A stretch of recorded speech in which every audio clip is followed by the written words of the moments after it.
शर्मा जी जरा ठीक है, अजय सर्वेश त्रिपाठी जी, ठीक, इन्होंने जी कंडीशन रखी लेटर ऑन, भाई हम जी सब लोग कोर्स जी करेक्शन करते हैं ना, अखिलेश जी भी राम का नाम ले रहे हैं, सब जी लोग कह रहे हैं बहुत अच्छी बात है, वो जी मंदिर बनवा रहे हैं, सब लोग कोर्स करेक्शन जी करते हैं, राजनीति में भी होता है और निजी जिंदगी में भी होता है, ठीक।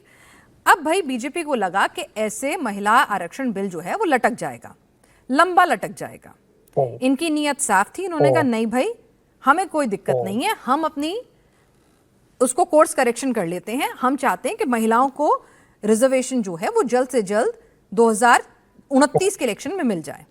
भाई इन्हें लगा कि हम्म, देरी हो रही है और ये देरी ऑलरेडी 3-4 दशकों से हो चुकी है। इसका क्रेडिट तो आपको बीजेपी को हाँ, देना चाहिए कि एक सीरियस इनिशिएटिव इन लोगों ने लिया और कंसेंसस इनके पास भी नंबर था, इन्होंने बनाया। भाई अब ये अगर अपनी भूल सुधारना चाह रहे हैं तो आप उसमें सहयोग दे दीजिए ना, भला तो महिलाओं का ही हो रहा है, आप भी तो महिलाओं के हितैषी हैं। एनआर जी, आपको यहाँ बैठे सबको और जनता को प्रणाम। पहली बात, कोर्स करेक्शन राम का नाम लेना किसी का नहीं है। राम का नाम किसी को दिखाई देने अब लगा हो तो वो कोर्स करेक्शन हो सकता है उसके लिए, माननीय राष्ट्रीय अखिलेश यादव जी के लिए नहीं, राष्ट्रपति जी के लिए नहीं। दूसरी बात कि अगर मैं इनके कोर्स करेक्शन की बहुत बहुत तारीफ करता, अगर ये 2000, मैं तो 29 कह रहा हूँ, 27 कह रहा हूँ, 27 में ही कर लेते और ये अमेंडमेंट ही तो करना था, अपने जो अपने ही बनाए गए नियमों में करना था, ये एग्जिस्टिंग सीट पे ही कर लेते। हम में से कोई विरोध करता तो दूसरी बात थी, ये सेंसस भी करवा लेते, सेंसस करवाना भी कोई बहुत बड़ी बात नहीं थी। तो अगर इनकी नीयत साफ होती है, person seeking equity must come with clean hands, अगर इनकी नीयत साफ होती तो उसी में कोर्स करेक्शन करके ले आते। इनकी नीयत तो ये है कि एक के बाद एक 2023 में सब ऐतिहासिक रूप से सबने साथ दिया और अभी हम जब बात कर रहे हैं तो हम 26 में बात कर रहे हैं और अभी तक इनका कोई कोई कहीं नीयत दिखाई नहीं दे रही है कि उसको लागू करना चाहते हैं। कोर्स करेक्शन इनके हाथ में था, a few amendments in their own rules, उसमें क्या कौन रोक रहा था? सर्वे जी एक क्रेडिट तो आप इनको देंगे ना, एक सेकंड सुनिएगा, एक एक सेकंड यहाँ पे जस्ट एक छोटा सा होल्ड कीजिएगा। मैंने के जी शर्मा जी से जो सवाल पूछने थे उनकी जो गलतियां थी पूरी पॉइंट बाय पॉइंट हाईलाइट करी, लेकिन एक सवाल सीधा आप लोगों से भी बनता है ना, अगर आप सदन के पिछले 40 साल उठाकर देखेंगे इस बिल को लाने की कितनी बार कोशिश हुई, कैसे उसको किन पार्टियों ने गिराया, किस बहाने से गिराया, किसने क्या बयान दिए, मैं यहाँ रिपीट करना नहीं चाहती हूँ, तू मैं नहीं पढ़ेंगे, ठीक है, ये सब जानते हैं। भाई कम से कम इन्होंने कोशिश करके एक पड़ाव क्रॉस किया है ना। बात यहां पर महिलाओं की हो रही है, आधी आबादी की हो रही है, और आप ये जानते हैं सर्वेश जी, अगर यूपी के आंकड़े भी आप कहेंगे मैं पढ़ दूंगी, महिला वोट बैंक जो है वो बीजेपी की तरफ झुका रहता है। 27 में आपका टेस्ट होने जा रहा है सबसे पहले, 29 तो भी बहुत दूर की बात है। अगर आप इस नैरेटिव के साथ जाएंगे कि आप नहीं होने दे रहे क्योंकि परिसीमन होना है वो भी तय है, तो क्या आपके लिए भारी नहीं पड़ जाएगा, नुकसान नहीं हो जाएगा आपको? अच्छा पिनाज जी, अगर उसी आपके सेम उसी कहानी पे जाते जस्ट जो आपने स्टेटमेंट दिया, just to add on it, 2024 का चुनाव उसके बाद हुआ था और उसके वहां पे किसका रुख किसकी तरफ था उत्तर प्रदेश में, ये भी आपको भी पता है, मुझे भी पता है। तो किसने किसको वोट दिया ये भी सबको पता है। तो ये सच्चाई, महिलाएं, भारतीय महिलाएं जो है ये समाज का निर्माण करती रही हैं हमेशा से, और आज से नहीं, ऋग्वेदिक काल से सभा समितियों में बैठना और निर्णय लेना उनका काम रहा है और घरों में भी निर्णय वही लेती हैं। और ये निर्णय भी जो 2024 में उत्तर प्रदेश में दिखा, ये भी महिलाओं का ही था। तो जिसके तरफ महिलाएं नहीं होंगी वो जीत नहीं सकता, ये सच्चाई है। और 2024 में उत्तर प्रदेश में क्या रिजल्ट रहा वो भी सब देख रहे हैं।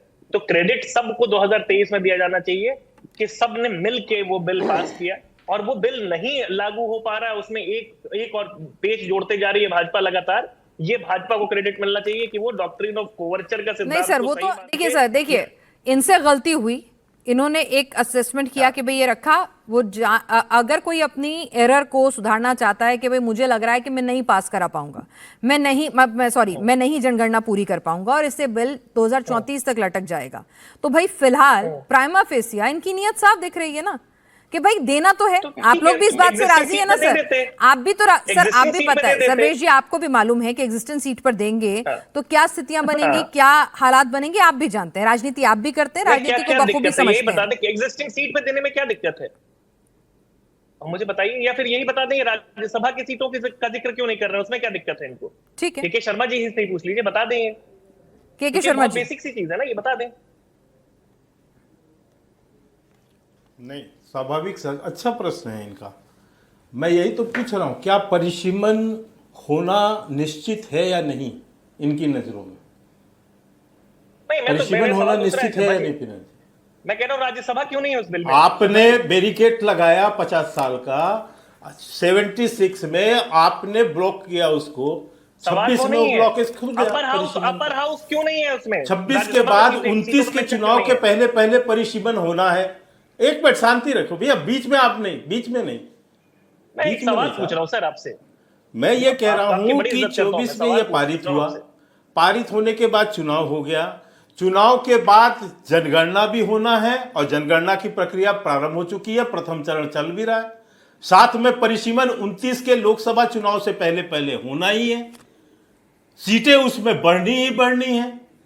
उसके आधार पर आप करेंगे कि आप फिर बैक पे जाएंगे?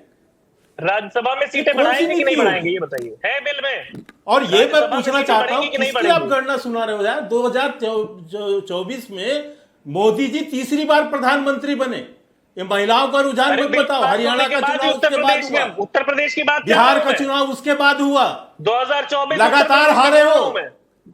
उत्तर प्रदेश में भी कोई आप 2024 पूरी 72 उत्तर सीटें प्रदेश। जीत के आए हो भैया, 80 सीट नहीं अरे जीते तो आप। आप बताइए मुझे कौन भैया जीता आप है? बीच में नहीं, बीच में अरे नहीं, तो इनको आप थोड़ा भी सा तो नहीं बंद जीते। कराएं। इनको नहीं, सर्वेश जी, थोड़ा सा 2000 इनको मेरे शांति पास से- सर्वेश जी राज्यसभा वाले 2022 मैंने के आंकड़े बीच में मेरे नहीं बोला पास था, हैं। प्लीज। बीजेपी को 48% विधानसभा नहीं, चुनाव में प्लीज इनको सीएसडीएस थोड़ा के सा आंकड़े शांत हैं और कराइए तो मैं समाजवादी आगे पार्टी को राज्यसभा 33%, वाला जवाब महिलाओं ने, एक मिनट राज्यसभा सुन लीजिए, वाला महिलाओं जवाब। ने वोट दिया था और अच्छा खासा सीधे सीधे 13% का अंतर था। ये आपको बता दूं विधानसभा चुनाव का आंकड़ा है, तो ये भी ध्यान अभी 29 रखिएगा की बात हो सर्वेश रही जी। थी, मैं 24 की बात कर रहा हूं। हाँ, नहीं, बिल्कुल मैंने मैं कहा बात ना कर रहा हूं। 24 का, अगर मैं मैंने ओवरऑल 24 आपको बोला। देश भर का डेटा दे टीना देती जी, हूँ मैं आपको एक बात 2024 बताना का, चाहता हूं। 2024 में मुझे बीजेपी को एक बात बोलने 36% तो महिलाओं देंगे का ना। वोट मिला था। टीना जी मुझे बोलने जी। देंगे ना? हाँ, इनको एक मिनट इनको 2029 डेटा की दे रही बात थी कर सर, रही थी, डेटा तो मांग मैंने रहे थे, मैं 24 का डेटा दे बताया। रही थी। के शर्मा जी 2029 की बात कर रही थी, मैंने 24 का डेटा दिया। पिनाक जी, ठीक है, 24 का 24 डेटा बता दीजिए। का, ठीक है सर, ओवरऑल मैंने देश का डेटा दिया, उसमें भी महिलाएं जो है इनके साथ ज्यादा खड़ी नजर आती 24 हैं। के ही डेटा समझा देता हूँ।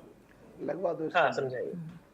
देखिए, मैं इतना ही इनको कहना चाहता हूं, मैं इतना ही कहना चाहता हूं पीनाथ जी, 2024 में लोकसभा का चुनाव था, उत्तर प्रदेश का 29 में चुनाव भी उसी नहीं का था। होगा। एक पहले सेकंड सर्वेश, ये एक सेकंड, सुन जानकारी, ये ज्ञान रखिए, पूरे उत्तर प्रदेश, पूरा ये जो है देश का चुनाव था, और देश के चुनाव में आप केवल उत्तर प्रदेश लड़ते हैं, इसके अलावा आपका कहीं अस्तित्व तो नहीं है। हम पूरा उत्तर प्रदेश पैन की बात इंडिया कर रहा लड़ते था मैं हैं। 24 के। इसलिए महिलाओं का प्रतिशत निकालेंगे तो आपको पता चलेगा कि महिलाओं का वोट सर्वाधिक किसको मिला। आपको समझना चाहिए, ये पहले नॉलेज मैंने करके आइए, प्रदेश की बात विधानसभा की थी टू मैंने। विधानसभा, नहीं, सर्वेश जी, लोकसभा थोड़ा टू बड़े लोकसभा। नेता हैं आपके, थोड़ा बड़ा विधानसभा पर्सपेक्टिव लड़ने वाले देखिए। इतना मत उछलिए आप। ठीक है, और कहेंगे तो मैं वो भी डेटा भी आपको दे दूंगी, लेकिन लोकसभा चुनाव और में मैं इसलिए सीएसडीएस कह का रहा डेटा हूं यही कहता कि है। हमने राज्यसभा जो वाला बात जवाब नहीं कही, दिया, बड़े अच्छा, नेता राज्यसभा वाला जवाब, ठीक है, राज्यसभा वाला भी देंगे। जरा अजय जी भी हमारे साथ इस वक्त जुड़े हुए हैं, अजय वर्मा नहीं, जी। क्या राज्यसभा में क्या वो कह रहे हैं कि राज्यसभा में ये वोट महिला आरक्षण कैसे लागू राज्यसभा में करवाएंगे, क्या चाह रहे हैं? महिला आरक्षण कैसे लागू करवाएंगे, क्या परसेंटेज होगा, किस मैं तरह से बता काम देता हूं करेगा। इनको। क्या मैं बिल अभी में है समझा मेंशन देता हूं। राज्यसभा?